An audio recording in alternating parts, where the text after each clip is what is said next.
Hürmetli vatandaşlık şeyimizi devamlaştırırız.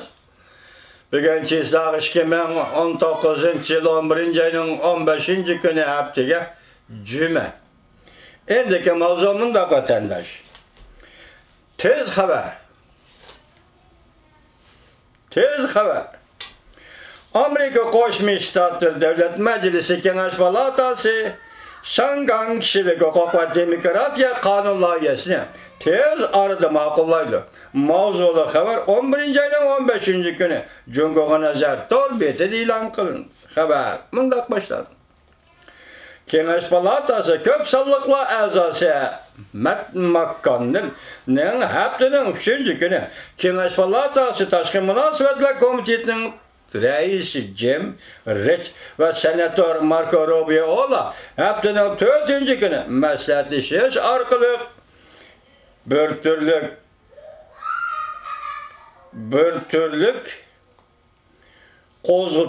türlük tertipli kozgutup Kenaş Palatası Şangan Kişilik Hukuk ve Demokratiya Kanun layihesini naiti tez arada makullaydıgan bol. Senatör Marco Rubio haftanın 4. günü keşte Twitter'da fikir kaldırıp munda görsetti.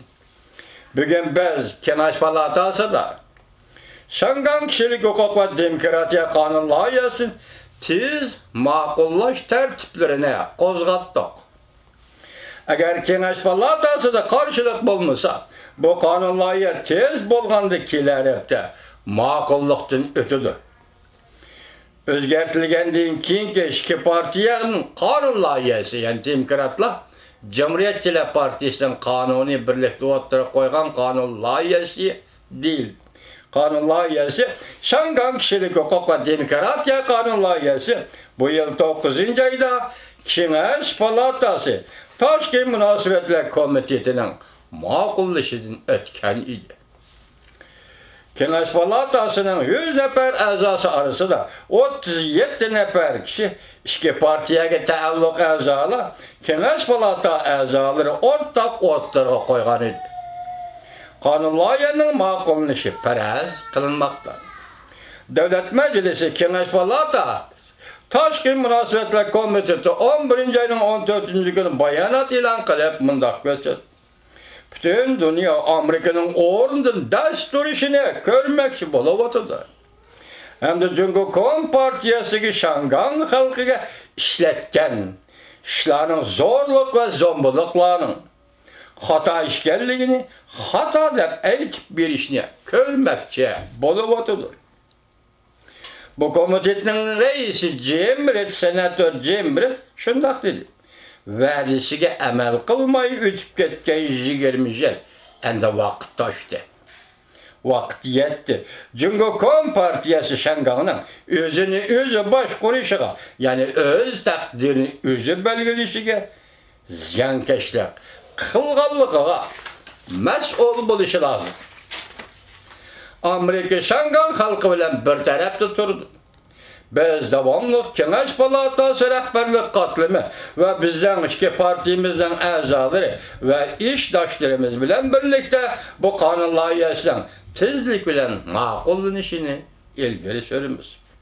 Şangan halkı her günü orundan durup uzundan beri behirlenip gelgen erkillik, yani Angliyanın koludaki çağda behirlenip gelgen erkillik qoğdavatıdı. Bununla bütün dünya guvah boldu.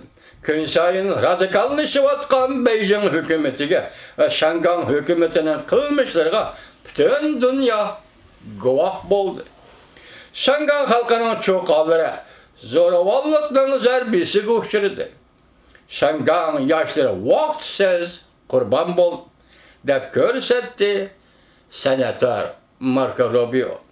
Hazır Amerika bunun burunqa her qandaq vaqtqa seliştirganda Beijing üçün signal berişi, yani erken dünyanın Şangan halkı bilen köreşte bir septe işkenligi doğrusu da Cumhur hükümetiga signal berişi gerek.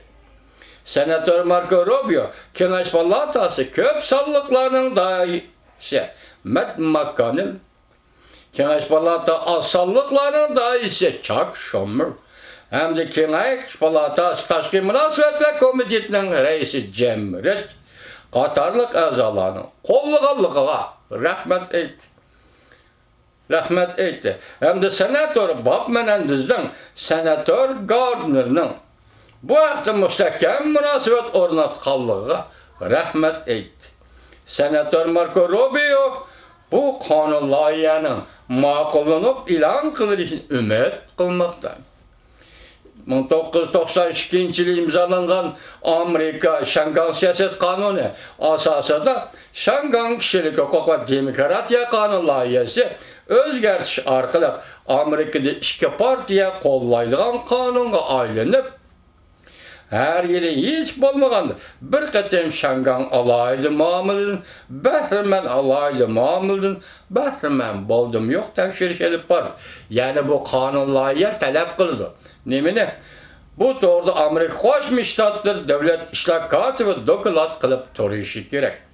Amerika qonunlarga asoslanib, hukumat va kishilik huquq, qonun ijro qilish va o'tkazib berish talablari, umumiy saylam, adliya mustaqilligi, soqchi va bexatarlik funksiyasi, eksportni boshqarish va jazolashga munosabatlik siyosat belgilashda o'z-o'ziga xo'ja bo'lish, yana boshqa ko'plagan mazmunlarni o'z ichiga oladi. Endi bu huquqlar, Shangangga berilgan huquqlar, berilish kerak bo'lgan huquqlar, bu qatim bu qonunlar tilga elinibdi. Musha hozir oxirida o'qib o'tgan huquqlar qarasangizlar, bu yerda Jungo Kompartiyasi qilib qolgan huquq faqat ikki huquq, davlat mudofaasi va diplomatiya huquqi. Mush ikki huquq qilib qoldi, boshqa huquqlarning har qandiqidan Shangang xalqi bahriman bo'ladi deydigan qonun loyiha bo'lishi kerak. Endi bununla Jungo hukumati qanday pozitsiya tutdi? Hozir kelar yapti debdi, oldimizda ko'rimiz hurmatli vatandosh.